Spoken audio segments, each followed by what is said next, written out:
Morning time stories. రెండవ భాగంలో శ్రీను సితార మీద చేయి చేసుకోవడంతో ఆమె చాలా కోపంగా అతనితో, నా మీద చేయి చేసుకుంటారా మీరు?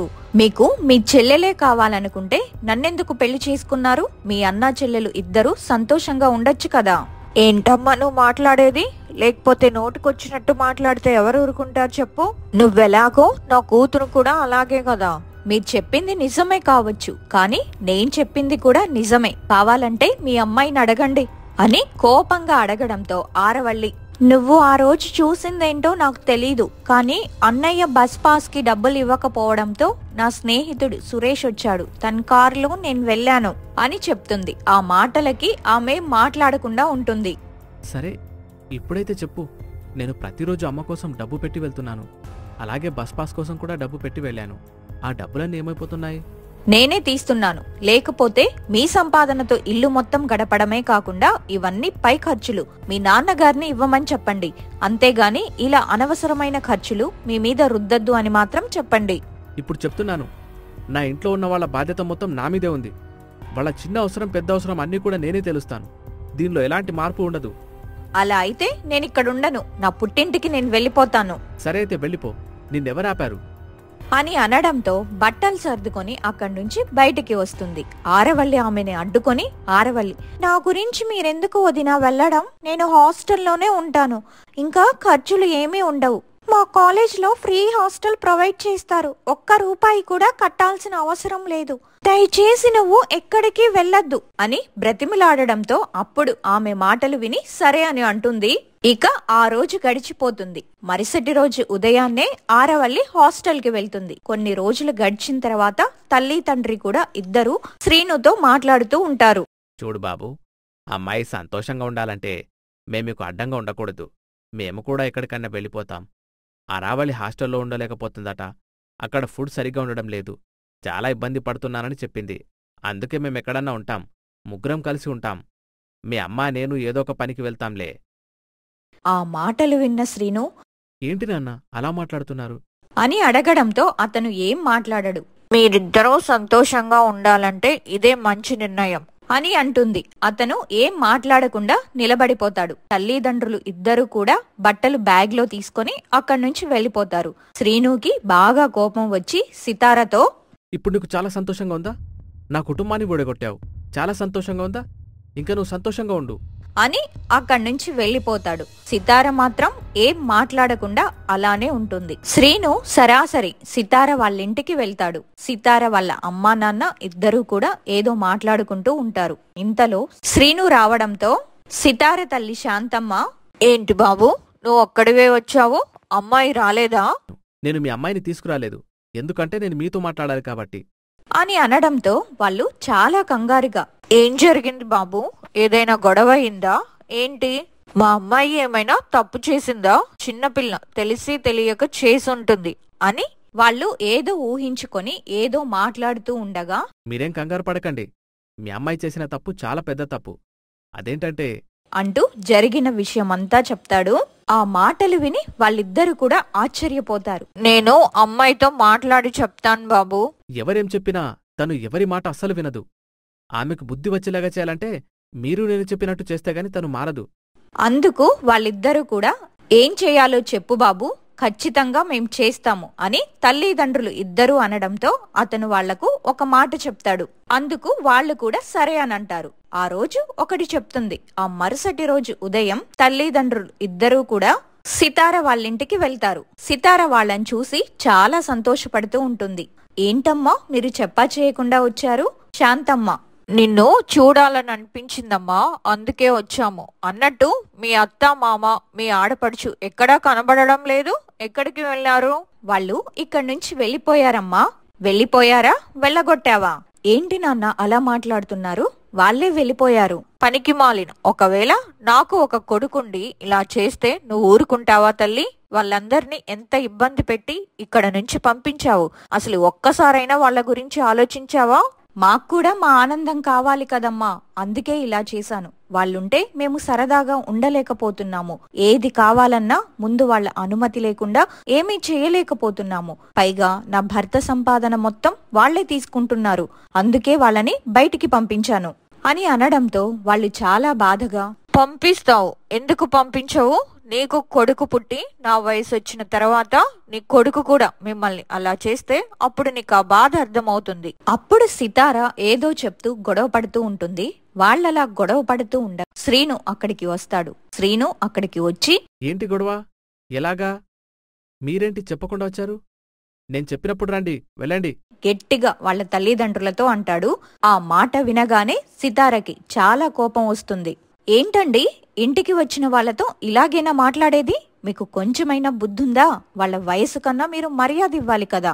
మనల్ని చూడ్డానికి వచ్చిన వాళ్ళని ఇంట్లో నుంచి బయటికి పంపిస్తారా? చూడ్డానికి వచ్చిన వారిని వెళ్ళమంటేనే నీకు అంత బాధగా ఉంది? నన్ను కనిపెంచి పెద్ద చేసిన వాళ్ల ఇంట్లోనే ఉంటూ వాళ్లనే బయటకు పంపించావు చూడు, అప్పుడు నిన్నేమనాలి అని అనడంతో సితార ఏం మాట్లాడకుండా నిలబడిపోతుంది. నువ్వలా నిలబడిపోతే సరిపోతుందనుకుంటున్నావా? దీనికి సమాధానం చెప్పు. నన్ను క్షమించండి, కానీ మనం సంతోషంగా ఉండడం కోసమే నేను ఇదంతా చేశాను. కానీ ఇప్పుడు ఆ బాధ ఏంటనేది నాకు అర్థమవుతుంది. ఇంత త్వరగా నేను దాన్ని తెలుసుకుంటానని అస్సలు అనుకోలేదు. ఆ మాట వినగానే అతను సంతోషపడతాడు. చూడమ్మా, అందరూ కలిసుంటేనే సంతోషంగా ఉంటారు. అప్పుడే మీకంటూ ఒక బలం ఉంటుంది. లేదంటే బయట వాళ్ళకి మీరు బలహీనతగా కనబడతారు. ఆ బలహీనత ఆధారంగా ఎన్నో మాటలొస్తాయి. అలా కాపురాలు కూడా పోయిన సందర్భాలు చాలా ఉన్నాయి అని చెప్పడంతో ఆమె ఏడుస్తూ, నాకు అర్థమైందమ్మా, ఇప్పుడు నేనొకటి చేస్తాను. మరికొద్దిసేపట్లో అత్త, మామయ్య, ఆరవల్లి అందరూ కూడా ఇక్కడుంటారు అని వాళ్లతో ఏ మాత్రం మాట్లాడకుండా వాళ్ళు ఎక్కడ ఉంటారా భర్త ద్వారా తెలుసుకొని తనే స్వయంగా అత్తగారి దగ్గరికి వెళ్తుంది. అత్తగారు ఆమెను చూస్తారు. అత్తయ్య, నన్ను క్షమించండి, నేను చాలా పెద్ద పొరపాటు చేశాను. ఈ రోజు పొరపాటంతా ఏంటి అనేది నాకు బాగా అర్థమైంది అంటూ జరిగిన విషయం అంతా చెప్తుంది. ఆ మాటలు విని అత్తగారు సంతోషపడుతూ, అందరం కలిసి ఉండడం నాకు సంతోషంగా ఉంటుంది కదమ్మా. మామయ్య గారు రాగానే ఈ విషయం చెప్తాను. ఆరవల్లి కూడా వస్తుంది. అందరం కలిసి ఇంటికి వెళ్ళిపోదాం. ఇదంతా నేను చెప్పింది మీరు ఇంటికి వస్తారని కాదత్తయ్య, మీరు ఎలా అయినా ఇంటికి రాకూడదని చెప్పడానికి వచ్చాను. ఆ మాట వినగానే అత్తగారు ఆశ్చర్యపోతారు. ఇప్పుడు దాకా నువ్వు మాట్లాడితే నేనేదో అనుకున్నానమ్మా, కానీ నువ్వు రావద్దు అని ఎందుకు చెప్తున్నావో నాకు అర్థం కావడం లేదు. అలా ఎందుకు నేను చెప్పాను అంటే, ఇప్పుడు అందరి దృష్టిలో నేను చెడ్డదాన్నైపోయాను. నేను చెడ్డదాన్ని కాదు అని మీరు నిరూపించాలి. మీరు రాను అని చెప్పండి, ఆ తర్వాత నేను మాట్లాడుతాను అని చెబుతుంది. కొంత సమయం తర్వాత ఆరవల్లి, రాఘవయ్య రావడంతో ఇక వాళ్ళు మాట్లాడుకుంటూ ఆ తర్వాత వాళ్ళందరూ కూడా కలిసి తిరిగి ఇంటికి వెళ్తారు. అక్కడ మళ్ళీ అందరూ మాట్లాడుకుంటున్న సమయంలో, నిజానికి తన తప్పేముంది? తనేమీ చెయ్యలేదు కదా. అందరూ తనని ఎందుకలా అంటున్నారు? సితార వాళ్ళు సంతోషంగా ఉండాలనే కదా మేం బయటకు వెళ్ళింది అని అత్తగారు మాట్లాడుతూ ఉండగా, అది కాదు దినగారు, తను చేసిన తప్పుని మీరెందుకు ఇలా మాట్లాడి చెప్తున్నారు? తను చేసింది తప్పని అందరికీ తెలుసు. తప్పేం చేసింది చెప్పండి? తన కుటుంబం తను గొప్పగా ఉండడం కోసం తను అలా మాట్లాడింది, అంతేగాని మా మీద ఎలాంటి కోపము, ద్వేషము తనకి లేదు అని మాట్లాడుతున్న సమయంలో సితార తన మనసులో, నిజంగా అత్తామామ చాలా మంచివాళ్ళు, నేనే వాళ్ళని అపార్థం చేసుకొని ఇంత దూరం తీసుకొచ్చాను అని ఏడుస్తూ, అత్తయ్య నన్ను క్షమించండి, మీరు దయచేసి ఇక్కడే ఉండాలి, నేను రాను అని మాత్రం అనద్దు, దయచేసి మీరు ఇక్కడే ఉండండి. అత్తగారికి ఏం చెప్పాలో అస్సలు అర్థం కాలేదు. సితార అత్తగారిని పక్కకు తీసుకువెళ్లి, అత్తయ్య ఇంక మీరు ఇక్కడే ఉండండి, మీరు ఎన్ని మాటలు చెప్పినా వాళ్ళు నేను తప్పు చేశాననే అనుకుంటున్నారు, కానీ తప్పు చెయ్యలేదు అని అనుకోవడం లేదు, దయచేసి మీరు ఇక్కడే ఉండండి, వాళ్లతో అదే విషయాన్ని చెప్పండి అని అనడంతో అత్తగారు సరే అని అంటుంది. ఇక వాళ్ళు తిరిగి ఆమె దగ్గరకు వెళ్లి, ఇక్కడే ఉంటాము మేమందరము అని చెప్పడంతో వాళ్ళందరూ సంతోషపడతారు. ఆ రోజు గడిచిపోతుంది. ఆ మరుసటి రోజు సితార తల్లిదండ్రులు అక్కడ్నుంచి వెళ్లిపోతారు. ఇంట్లో సితార తన పని తను చేసుకుంటూ ఉంటుంది.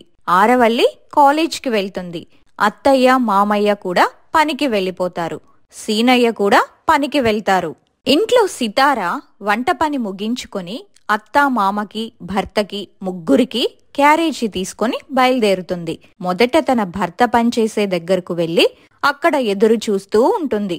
ఇంతలో ఒకతను అక్కడికి వచ్చి, మేడం, సార్ లోపల బిజీగా ఉన్నారు, ఆ క్యారేజ్ నాకు ఇవ్వండి, నేను తీసుకెళ్ళిస్తాను అని చెప్పడంతో ఆమె సరే అని చెప్పి ఆమె అతనికి ఆ క్యారేజీ ఇచ్చి అక్కడ్నుంచి వెళ్ళిపోతుంది. ఆ తర్వాత వాళ్ళ అత్తామామ పనిచేసే దగ్గరికి వెళ్తే అక్కడ అత్తా మామయ్య ఇద్దరూ కూడా కూర్చొని మాట్లాడుకుంటూ ఉంటారు. ఏవండి, నేను పని చేయలేకపోతున్నానండి. ఈ వయసులో మనకెందుకండి ఈ కర్మ? నేనేమన్నా ఓపికతో ఉండి మీ పని చేస్తున్నానా? కోడలన్న మాటలన్నీ గుర్తున్నాయి కదా, అందుకే ఇక మనకు తప్పడం లేదు. కోడలు సక్రమంగా ఉంటే ఇదంతా ఎందుకు జరుగుతుంది చెప్పు? అది కూడా నిజమే, కాని మనకేమైనా జరిగినా పర్వాలేదు, కాని మనం బ్రతికుండగానే ఆరవల్లికి పెళ్లి చేస్తే తన బ్రతుకు తను బ్రతుకుతుంది. లేదంటే వీళ్ల చేతిలో చిత్రహింసలు పడాల్సిందే. నిజమే, వీలైనంత త్వరగా అమ్మాయి పెళ్లి చేసేద్దాం. అదే పనిలో ఉందామండి, లేదంటే చాలా కష్టం. అసలు ఆరవల్లి గనక వాళ్ళన్నయ్యతో మాట్లాడకపోతే ఈ పెళ్లి జరిగేదే కాదు. మనం వేరే అమ్మాయిని చూసుకునే వాళ్ళం. వదిన బాగుంది, అందంగా ఉంది అని ఆశపడి పెళ్లి చేసింది. చివరికి తన ఇంట్లోనే తను ఒక బంధువులాగా ఉంటుంది. మనం ఏం చేయగలం? ఎలా రాసిపెట్టుంటే అలాగే జరుగుతుంది. భగవంతుడు రాసిన రాతను మనం తప్పించలేం కదా అని వాళ్ళిద్దరూ మాట్లాడుకుంటూ ఉండ ఆ మాటలన్నీ సితార చాటుగా వింటుంది. సితార మనసులో, నిజంగానే వీళ్ల పట్ల కఠినంగా ఉన్నానా? నేను మారిపోయానని చెప్పినా వీళ్ళు నమ్మరు. మాటల్లో కాదు, చేతల్లోనే చూపించాలి అనుకొని వాళ్ళ దగ్గరికి వెళ్లి, అత్తయ్య మావయ్య, మీకు ఇష్టమని నేను మీకు నచ్చిన కూరలు తీసుకువచ్చాను, తృప్తిగా భోజనం చెయ్యండి. అందుకు వాళ్ళు, నీకెందుకమ్మా శ్రమ, ఇంత దూరం ఎందుకు వచ్చావు? రేపట్నుంచి ఏమి రాను కదా, ఎందుకంటే మీరు రేపట్నుంచి పనికి వెళ్లాల్సిన అవసరం లేదు. డబ్బు మనకు అవసరమే, దానికంటూ మరొక ఉపాయం ఉంది అని చెప్పడంతో వాళ్ళు ఏంటి అని అడుగుతారు. ముందు మీరు భోజనం చెయ్యండి, ఆ తర్వాత నేను తీరిగ్గా చెప్తాను అని అనడంతో వాళ్ళు భోజనం చేస్తారు. ఆ భోజనం చేసిన తర్వాత, మావయ్య గారు, మన దగ్గరున్న కొంత డబ్బుని మీరు వడ్డీకి తిప్పుతూ ఉండండి. దాని ద్వారా మనం కొంత డబ్బుని పొందొచ్చు. మార్కెట్లో కొట్టుల వాళ్ళకి డబ్బు అవసరం ఉంటుంది, వాళ్ళు ఖచ్చితంగా డబ్బులు తిరిగిస్తూ ఉంటారు. ఎందుకంటే అవన్నీ కూడా వాళ్ళ సొంత వ్యాపారాలు, సొంత కొట్లు కాబట్టి. మీరు రోజు వాకింగ్ చేసినట్టు కూడా ఉంటుంది. మనకి డబ్బుంటుంది, రోజు వారు ఇచ్చేవాళ్ళుంటారు, వారానికి ఇచ్చేవాళ్ళు ఉంటారు, నెలకి ఇచ్చేవాళ్ళు ఉంటారు. మీకు అర్థమవుతుందా మామయ్య నేనేం చెప్తున్నానో? ఆ మాటలు విని అతను, నాకర్థమైందమ్మా, ఇన్ని రోజులు నాకు అసలు ఆలోచన తట్టలేదు అని అంటాడు. వాళ్ళు ఆ మాటలు విని సరే అని ఒప్పుకోవడంతో ఆమె చాలా సంతోషపడుతుంది. సరే, ఇక నేను బయలుదేరుతున్నాను, మీరు జాగ్రత్తగా పని ముగించుకొని వచ్చేయండి అని చెప్పి అక్కడి నుంచి వెళ్ళిపోతుంది. ఆ మాటలు విని అత్తామామ ఇద్దరూ కూడా ఆశ్చర్యపోతూ, సితారలో ఇలా మార్పు వస్తుందని అస్సలు ఊహించలేదు, నాకు చాలా సంతోషంగా ఉందండి అని అంటుంది. అతను కూడా చాలా సంతోషపడతాడు. ఇక వాళ్ళు పని ముగించుకొని ఇంటికి తిరిగి వెళ్ళిపోతారు.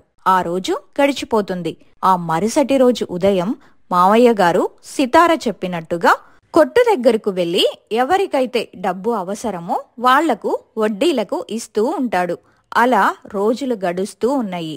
వడ్డీ వ్యాపారం ద్వారా వాళ్ళకి డబ్బులు బాగానే వస్తూ ఉంటాయి. వాళ్ళకి డబ్బుకి కొదవ ఉండదు. ఆ సమయంలోనే సితారకి ఒక ఆలోచన వచ్చి, అత్తయ్య, నిన్న మార్కెట్కి వెళ్ళాను, బొండు మల్లెల ధర విపరీతంగా మండిపోతుంది. మన ఇంటి వెనకాల ఖాళీ స్థలం ఉంది కదా, అందులో మల్లెపూల తోట వేస్తే ఎలా ఉంటుంది? ఓ, చాలా బాగుంటుందమ్మా, కాని దాని గురించి తెలిసిన వాళ్ళు ఎవరన్నా ఉంటే బాగుంటుంది. మనకేం తెలియకుండా మనమేం చెయ్యలేము.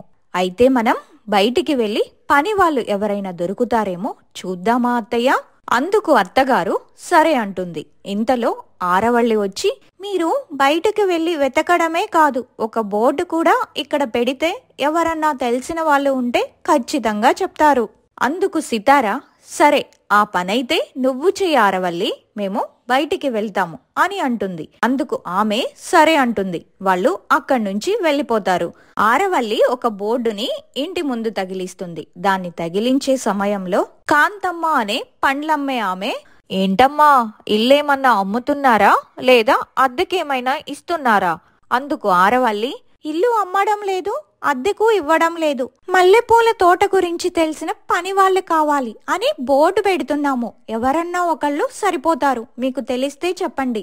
అవునా, ఎవరన్నా ఉంటే ఖచ్చితంగా చెప్తానమ్మా అని అక్కడి నుంచి వెళ్ళిపోతుంది. ఇక ఇదిలా ఉండగా బయటకు వెళ్లిన అత్తాకోడళ్ళు ఇద్దరికి ఒక ముసలాయన కనబడతాడు.